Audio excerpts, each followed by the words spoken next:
We are now moving to item 3 on the agenda, which is briefings and presentations.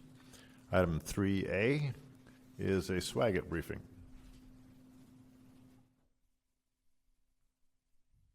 Mr. Keys. Thank you, Mayor and Council. David Keys, Assistant to the City Manager. Just wanted to introduce, I know that we've got Mr. Jon Maxwell. I think Ms. Howley maybe left a little earlier.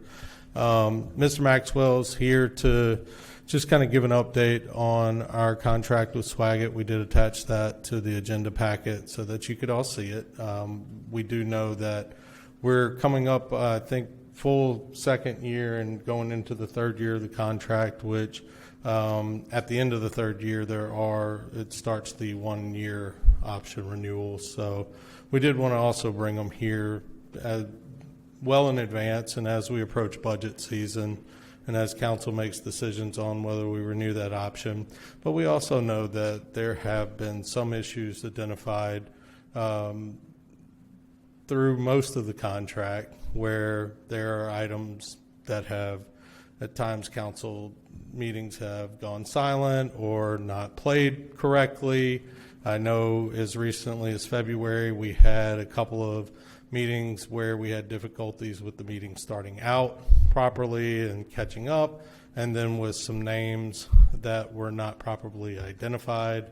As the council has shown on the video, I can say, at least on behalf of staff, that up until February 21st, some of that may have fallen on us and not getting the actual dais and names of the dais to Swagit properly, but since February 21st they have had those names. But Mr. Maxwell is here. I've asked him to give a brief just kind of introduction of himself and Swagit, and both of us will be happy to answer any questions y'all have. Welcome, Mr. Maxwell. Thank you. Well, I'm happy to be here. Sorry, you're now at the end of the city council meeting. At the beginning. It's quite all right. Yes, Natasha did have to head out early. She had a early flight to catch. But I'm happy to be here. This is actually my first time presenting any item in front of City Council. Even under the circumstances, I'm glad to be here. But to identify what the two challenges we had experienced were, which came to my attention in February 21st by email, were voting board, which you handled that perfectly throughout the meeting. I was watching our live stream, and the timing of when the camera was taken, showing the votes, and then taking the wide shot to come back to a new item. That cadence is perfect, so I would say continue on with that, and we can consider that issue solved. When it comes to the issue of graphics, last Monday, when the invitation came to my inbox to appear before City Council, it was to address Ms. Gooden's name not being shown in the lower third graphic for City Council meetings.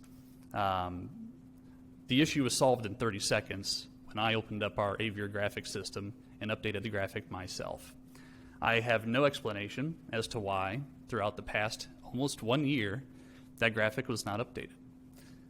But as I had been observing the meeting today on my phone with the live feed, the graphics, lower third names, and items have been displaying as expected, up to my standards, and I would hope that this issue is solved going forward, and it's not just because the boss is in town.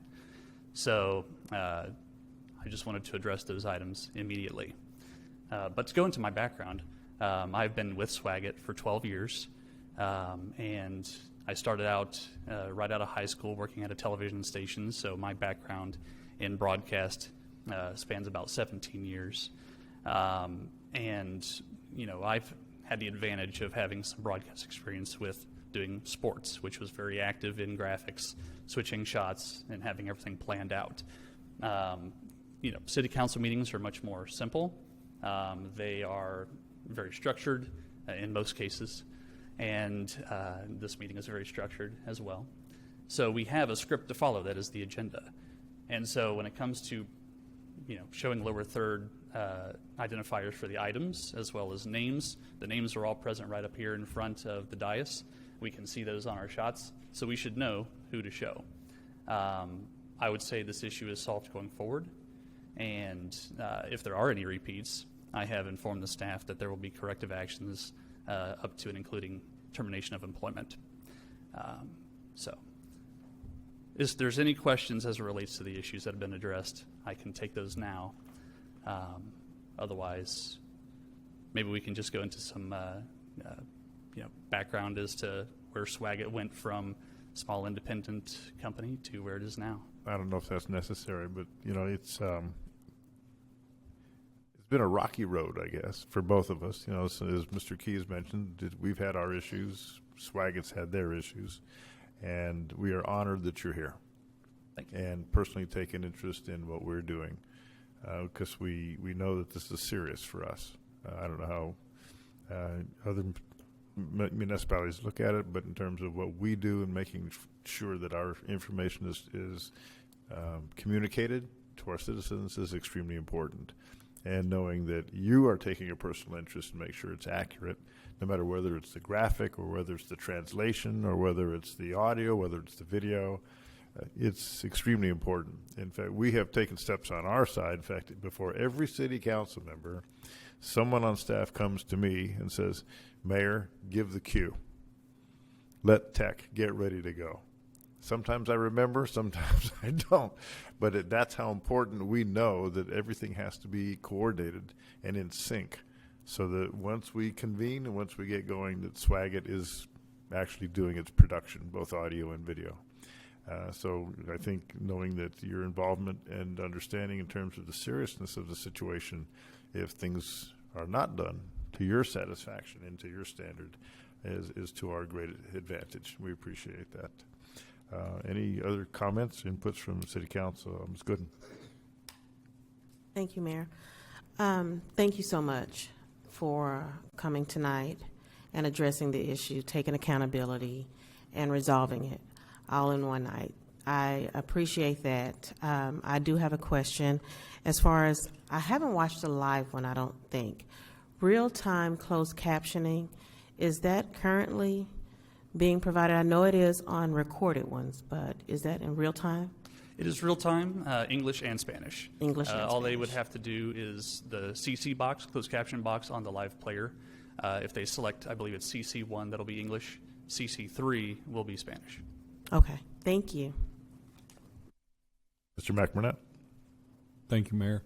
Mr. Maxwell, I want to thank you for being here as well tonight and being patient as well with this.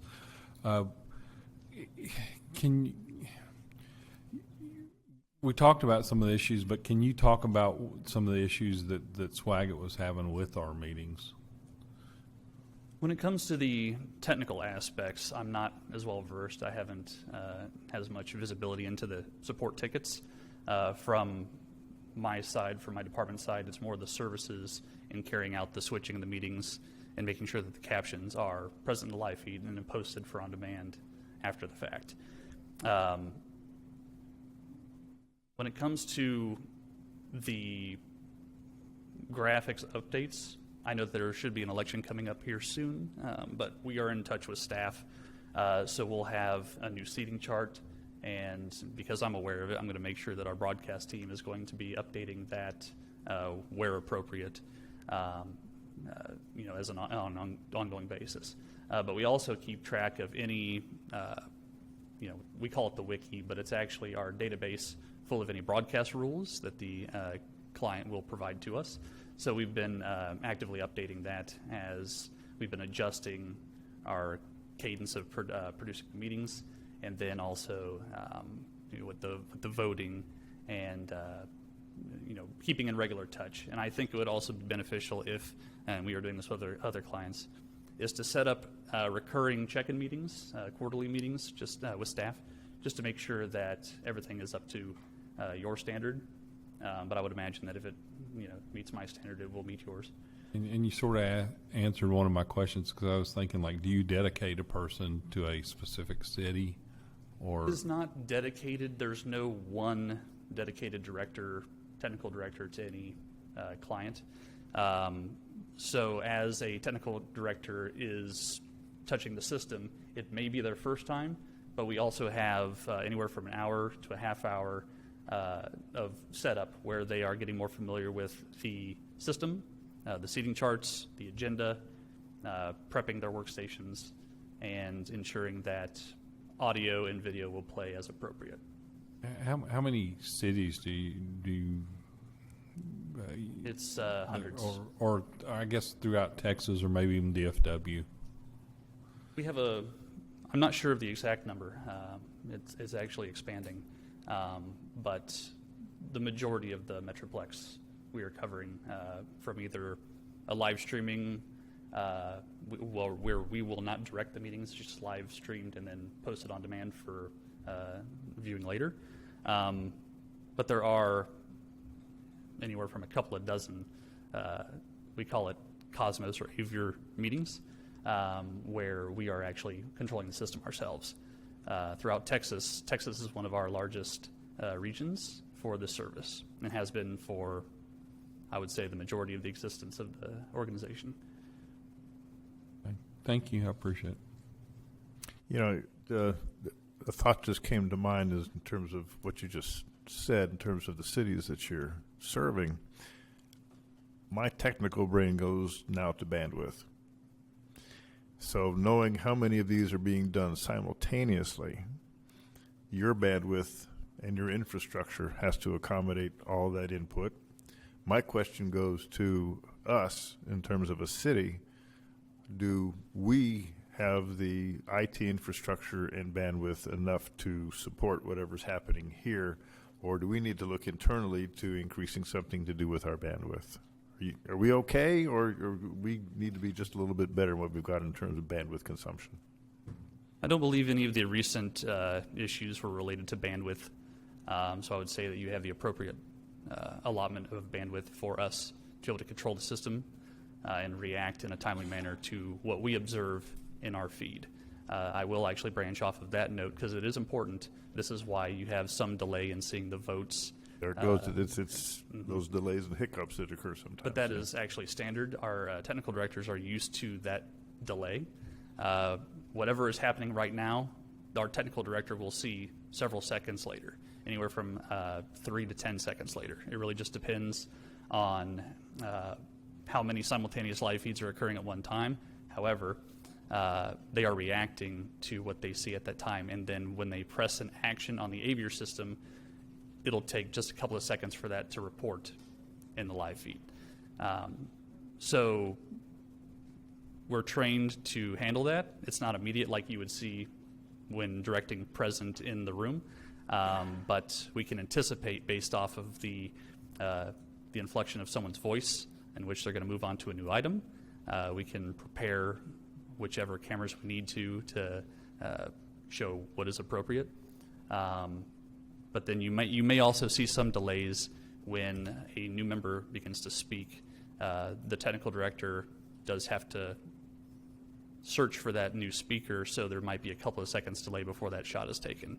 That's just how it has always been when we are directing remotely. I understand that imposed delays solves a lot of problems. Does buffering ever occur?